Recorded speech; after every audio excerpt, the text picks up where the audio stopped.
అది ఏప్రిల్ 2024. అంటార్టికాలో ఒక్కసారిగా నీటి మట్టం పెరిగింది. అసలేం జరిగిందని శాటిలైట్ నుంచి చూసినప్పుడు అంటార్టికా మహాసముద్రంలో ఒక భయంకరమైన క్రూరమైన జీవి ఆకారం కనిపించింది. అది చూడడానికి పెద్ద జీవి తలలాగా కనిపిస్తూ ఉండడం సైంటిస్టులు కూడా గమనించారు. అయితే ఆ భయంకరమైన జీవి నీళ్లలో నుండి బయటికి రాబోతుండగా అంటార్టికా మహాసముద్రంలో నీటి మట్టం పెరిగిందని, దాంతోపాటు భయంకరమైన విచిత్రమైన శబ్దాలు వస్తున్నాయని చాలా మంది నమ్ముతున్నారు. ఇప్పుడు మీరు చూస్తున్న ఈ రేడార్లో కనిపించిన ఈ భయంకరమైన తల మాత్రమే టెక్సస్ కంటే పెద్దగా ఉందని చెప్తున్నారు. అంటే ఆంధ్రప్రదేశ్, తెలంగాణ కంటే ఆ జీవి తల చాలా పెద్దది. మీరు రీసెంట్ గా చూసుకున్నట్లయితే సముద్రం నుండి చాలా జీవులు బయటకు వస్తున్న వీడియోస్ చాలా వైరల్ అవుతున్నాయి. లైక్ సముద్ర గర్భంలో ఉండే డోమ్స్డే ఫిష్ తీరానికి రావడం, దీని గురించి నేను ఆల్రెడీ లాస్ట్ వీడియోలో చెప్పాను. అండ్ ఒరిస్సా బీచ్ లో కొన్ని వందల తాబేళ్లు రావడం, కేరళలో కొన్ని లక్షల చేపలు ఒడ్డుకు రావడం, ఆస్ట్రేలియాలో 150కి పైగా తిమింగలాలు ఒడ్డుకు వచ్చి చనిపోవడం, అండ్ సముద్ర గర్భం నుంచి యాంగులర్ ఫిష్ కూడా బయటికి రావడం. యాక్చువల్ గా ఇవి డీప్ సీ ఫిషెస్, అంత ఈజీగా బయటికి రావు. అవి వేటిని చూసి భయపడుతున్నాయి. ఇవన్నీ సముద్రం నుండి ఎందుకు బయటకు వస్తున్నాయి? ఈ ఇన్సిడెంట్స్ అన్నిటికీ సముద్ర గర్భంలో ఉండే ఈ జీవికి ఏమైనా కనెక్షన్ ఉందా? నాసాకి ఈ జీవి గురించి అంతా తెలిసి కూడా సైలెంట్ గా ఉందా? బైబిల్లో కూడా ఈ జీవి గురించి మెన్షన్ చేశారు. ప్రళయం వచ్చే ముందు ఈ జీవి నిద్రలేస్తుందని. ఇప్పుడు ఈ జీవి మేల్కొందా? ఈ జీవికి సంబంధించిన చాలా ఆధారాలు మన దగ్గర ఉన్నాయి. ఇవాళ వీడియోలో మనం ఈ జీవి కథ ఏంటి, ఇప్పుడు జరిగే ఈ ఇన్సిడెంట్స్ అన్నిటికీ రీజన్ ఏంటి, 2025లో నిజంగానే ప్రళయం రాబోతుందా, వీటన్నిటి గురించి ఇన్ డీటెయిల్గా డిస్కస్ చేద్దాం. అండ్ ఇలాంటి ఇన్సిడెంట్స్ జరుగుతున్నప్పుడు నేను ఖచ్చితంగా మాట్లాడతాను. కొన్ని నిమిషాల్లోనే అందరికీ అర్థమయ్యే భాషలో ఎక్స్ప్లెయిన్ చేస్తాను. నేను వీడియో పోస్ట్ చేసిన వెంటనే మీ దాకా రావాలంటే సబ్స్క్రైబ్ చేసుకొని బెల్ ఐకాన్ని ఆల్లో పెట్టుకున్నారు కదా. ఇక టాపిక్లోకి వెళ్ళిపోదామా? సముద్ర లోతుల్లో నిద్రిస్తున్న ఒక పెద్ద జీవి. దాని చుట్టూ తీవ్రమైన వేడి ఉండడం వల్ల, దాని నోటి నుండి అగ్ని రావడం వల్ల వేరే ఇతర చేపలు దాని దగ్గరికి కూడా వెళ్ళలేవు. ఈ జీవి ప్రపంచానికి తెలియని లోతైన సముద్రంలో దాగి ఉంది. ఒకరోజు అది సముద్ర గర్భం నుండి బయటకు వస్తుంది. ఆ రోజున భూమి అంతటా భారీ భూకంపాలు, భారీ అలలు, సునామీ వస్తాయి. దాని పేరే లివియథాన్. దీని గురించి బైబిల్లోను, జీస్ మైథాలజీలోను మెన్షన్ చేసి ఉంది. అకార్డింగ్ టు జీస్ మైథాలజీ, వారి కథల ప్రకారం దేవుడు ప్రపంచాన్ని సృష్టించినప్పుడు 3వ రోజు అతను భారీ పామును సృష్టించాడు. అది మామూలు పాము కాదు. ఈ పాము సాధారణమైంది కాదు. దాని పొలుసులు ఇనుము లాంటి బలంతో ఉంటాయి. దాని ఆకారం చాలా పెద్దగా ఉంటుంది. ఈ పాము డ్రాగన్ లాగా అగ్నిని వదులుతుంది. దాన్ని ఓడించగల సామర్థ్యం ఏ మనిషికి లేదు. అంతటి అసాధారణమైన శక్తులతో దేవుడు ఈ పామును సృష్టించాడట. భూమిపై మంచి చెడులను బ్యాలెన్స్ చేయడానికి ఈ బలమైన పామును సృష్టించాడు. అలాంటి పాము ఒకటి కాదు, 2 సృష్టించబడ్డాయి. అయినప్పటికీ అవి పునరుత్పత్తి చేయడం ప్రారంభిస్తే ప్రపంచంలో మిగతా ఏ జీవులకి జీవం ఉండదని గ్రహించి మగ జీవిని మాత్రమే దేవుడు ఈ భూమి మీద ఉంచాడు. తర్వాత ఈ పాము సముద్రంలోని లోతైన ప్రాంతాలకు వెళ్ళిపోయింది. ఈ పాము పేరే లివియథాన్. ప్రపంచం అంతమయ్యే చివరిలో ఈ పాము సముద్రం నుండి బయటకు వస్తుంది. అది బయటకు వచ్చినప్పుడు దాని నోటి నుంచి అగ్ని జ్వాలలు వస్తుంటాయి. ఈ పాము అంతా రక్తంతో కప్పబడి ఉంటుంది. ఈ పాము గనుక తోకను కదిలిస్తే భూమి మీద భూకంపాలు వస్తాయి. అంతేకాకుండా అది సముద్రం నుండి బయటకు వచ్చే సమయంలో ప్రపంచం ఒక భయంకరమైన కాలంలో ఉంటుంది. అది ఉద్భవించినప్పుడు భూమిలో ప్రళయం వస్తుందని జూయిస్ మైథాలజీలో ఉంది. ఈ లివియథాన్ పాము యొక్క భారీ పరిమాణం మరియు శక్తి వల్ల భూమి మీద భయంకరమైన విధ్వంసం సంభవిస్తుంది. ఈ భారీ పాము భూమిని కదిలిస్తే ప్రపంచమే భయంతో వణికిపోతుంది.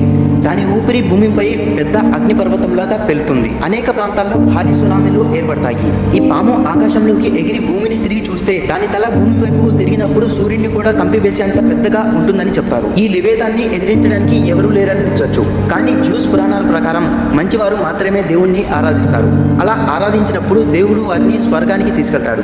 చివరికి దేవుడు లివేదాన్ని ఎదిరించి దాన్ని నాశనం చేసి విజయాన్ని సాధిస్తాడు. ఆ తర్వాత భూమిపై మంచి వాళ్ళు మాత్రమే మిగులుతారు. ఇదంతా జ్యూస్ మైథాలజీలో ఉంది. బైబిల్లో కూడా ఈ క్రియేచర్ గురించి ఏమనిందంటే, ఈ భూమి మీద మనుషులకి అధికారం ఇచ్చి అన్ని జంతువుల్ని మనుషులకి లోబడేటట్టుగా చేశాడని, ఒక్క జంతువుని మాత్రం మనుషులు లోపరుచుకునేటట్టుగా ఉండదని. అదే మనం మాట్లాడుకుంటున్న క్రూరమైన జంతువు లివియథాన్. నాకు ఈ బైబిల్ అధ్యాయాలు అవి సరిగ్గా తెలియవు, అర్థం చేసుకోండి.